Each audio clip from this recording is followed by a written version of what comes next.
여러분 혹시 이런 생각 해보셨나요? 3억 원 모으기 이게 과연 나만의 목표일까? 아니면 우리 모두의 꿈일까? 특히 MZ세대와 4050세대 각 세대가 3억 원이라는 돈을 모으기 위해 어떤 전략을 쓰고 있는지 궁금하지 않으세요? 오늘은 바로 그 이야기를 해보려 합니다. 우리 사회의 두 축을 이루는 MZ세대와 4050세대가 3억 모으기라는 같은 목표를 두고 어떻게 다른 길을 걷고 있는지 그 전략들을 낱낱이 파헤쳐보고 여러분의 투자 여정에 도움이 될 만한 팁들을 아낌없이 방출해드릴게요. 자, 그럼 지금부터 3억 모으기 대탐험을 시작해볼까요? 먼저 MZ세대의 3억 모으기 전략부터 살펴볼까요? 요즘 MZ세대 친구들 보면 정말 똑똑하고 빠르다는 생각이 들어요. 디지털 플랫폼을 활용하는데 아주 능숙하죠. 토스나 카카오페이 같은 간편한 앱으로 소액 투자를 시작하는 건 기본이고 해외 주식 앱을 통해 글로벌 시장에도 거침없이 뛰어듭니다.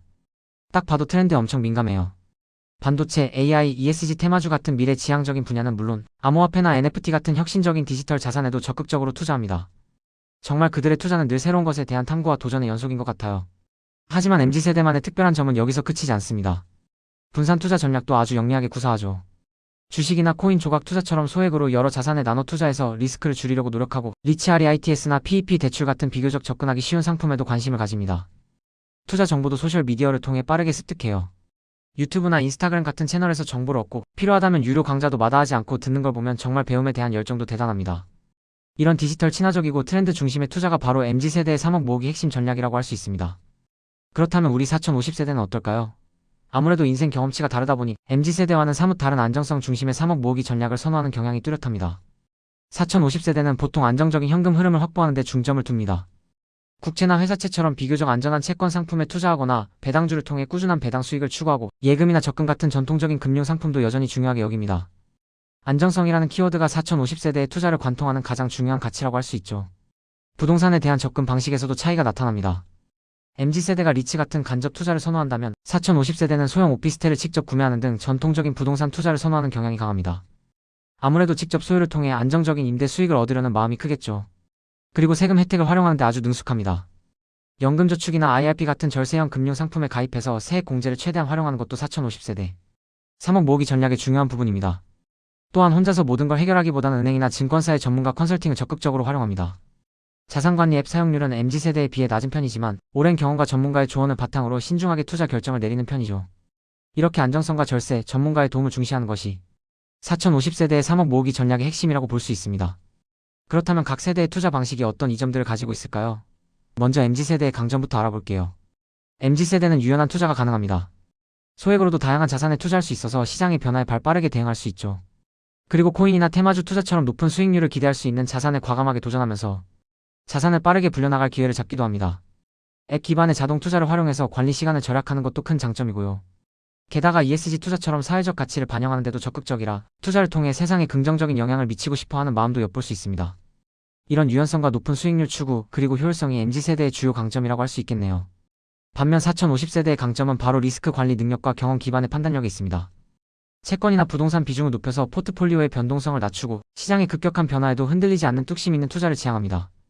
연금저축을 통해 세액 공제를 받는 등 세제 혜택을 꼼꼼히 챙기는 것도 4050세대가 가진 무기죠. 무엇보다 오랜 세월 경제 사이클을 겪어오면서 쌓인 경험이 가장 큰 자산입니다. 경제 상황에 대한 이해도가 높아서 시장의 저점을 파악하고 과감하게 매수할 수 있는 기회를 포착할 가능성이 큽니다. 여기에 배당주나 부동산 임대료처럼 안정적인 현금 흐름을 확보해서 월 수익을 꾸준히 얻는다는 점도 4050세대가 가진 강력한 장점입니다. 값바라고 표현했죠? 이런 경험과 안정성을 바탕으로 한 뚝심이 바로 4050세대의 3억 모으기를 지탱하는 힘이라고 할 수 있습니다.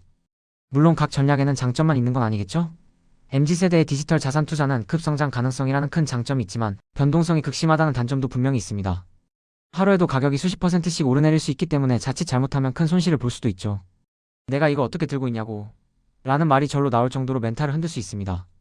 반면 4050세대의 안정적인 투자는 리스크가 적다는 장점이 있지만 MZ세대처럼 단기간에 폭발적인 수익을 내기는 어렵다는 단점도 존재합니다. 이처럼 모든 투자에는 양면성이 있기 때문에 자신에게 맞는 전략을 잘 선택하고 꾸준히 이어가는 것이 중요합니다. 자, 그럼 이제 우리의 3억 모으기 여정에 있어서 정말 중요한 이야기를 해볼까 합니다. 바로 마인드셋과 루틴의 중요성입니다. 예전에 제가 이런 말씀을 드린 적 있죠? 왠지 올라갈 것 같았는데 이럴 줄 알았으면 좀 더 담아둘걸. 괜히 쫄았네 이런 후에는 결국 값바가 없어서 그렇다고요. 강한 심장, 단단한 멘탈이 있어야 투자 규모가 커졌을 때도 흔들리지 않을 수 있습니다. 무리한 투자나 과도한 레버리지는 조그만 흔들림에도 우리의 멘탈을 완전히 나가게 만들 수 있습니다. 한때 비트코인 몇 개, 테슬라 몇 주 갖고 있었다는 건 의미가 없어요. 결국 그릇이 준비되지 않으면 잠깐 큰 자산을 가졌어도 다 날아가고 자신의 그릇만큼만 남게 되거든요. 3억 모으기도 마찬가지입니다.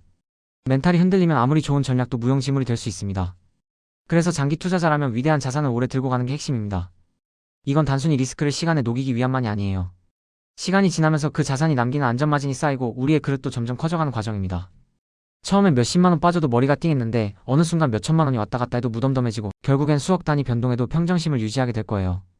그게 바로 여러분 안에 단단한 카바가 생긴 겁니다. 멘탈의 연금술이라는 책에 이런 이야기가 나옵니다. 인생에는 평탄한 길과 좁고 험한 길이 있는데 후자가 결국 우리를 부자로 만든다고요. 문제가 많아도 도망가지 않고 정면 돌파하며 그 문제를 에너지로 바꾸는 사람들이 바로 부자가 되는 거죠. 3억 모으기 과정도 결코 평탄하지만은 않을 겁니다. 하지만 그 과정에서 겪는 문제들을 통해 우리의 그릇을 키워나가야 해요. 문제는 성장을 위한 조력자라는 사실을 잊지 마세요. 그리고 해법에 집중하는 것이 중요합니다. 좌절감에 빠질 땐 문제만 보이겠지만 성공하는 사람들은 행동하면서 해답을 찾습니다. 기왕 하는 거 멋지게 해보자. 피할 수 없으면 즐겨라. 내일 지구가 멸망해도 오늘 할 일은 오늘 하자. 이런 긍정적인 마인드가 결국 3억 모으기를 현실로 만들 수 있게 할 겁니다. 여기에 더해 루틴은 성공의 필수 요소입니다. 루틴이 있는 사람은 실패할 틈이 없어요. 매일 정해진 시간에 일어나고 정해진 일을 반복합니다. 비가 오든 일이 망하든 계속합니다. JYP 박진영 씨도 그랬죠. 같은 걸 매일 하는 건 지겹다. 근데 지겨운 걸 매일 이겨낸 사람이 결국 성공한다. 공부, 운동, 독서 다 지겹지만 그걸 10년, 20년씩 한 사람만이 정상을 찍는 겁니다. 투자도 똑같아요. 장기적 우상향 구조의 자산을 꾸준히 모아가고 자신만의 루틴을 지키고 지겨운 반복을 견뎌내며 리스크를 시간에 녹여 수익으로 바꾸는 것. 이게 진짜 3억 모으기를 넘어선 성공의 루트입니다. 마치 성실한 농부가 씨앗을 계속 뿌리는 것과 같아요. 길가에 뿌려져도 새가 먹어도 돌에 떨어져도 가시덤불에 떨어져도 상관없이 계속 뿌립니다. 비옥한 땅에 떨어진 몇몇 씨앗들이 수백 배의 결실을 맺는 걸 알기 때문이죠. 이 씨앗 이야기는 우리 투자랑 정말 똑같아요. 우리는 과연 어떤 씨앗을 뿌리고 있나요? 나만의 루틴, 지속 가능한 투자 전략, 그리고 예상 가능한 추진력을 가지고 꾸준히 전진해야 합니다. 성공적인 3억 모으기, 그리고 그 이상의 장기 투자를 위해 우리가 꼭 기억해야 할 4가지가 있습니다. 첫째, 우리는 시간이라는 자원을 무기로 삼아야 합니다.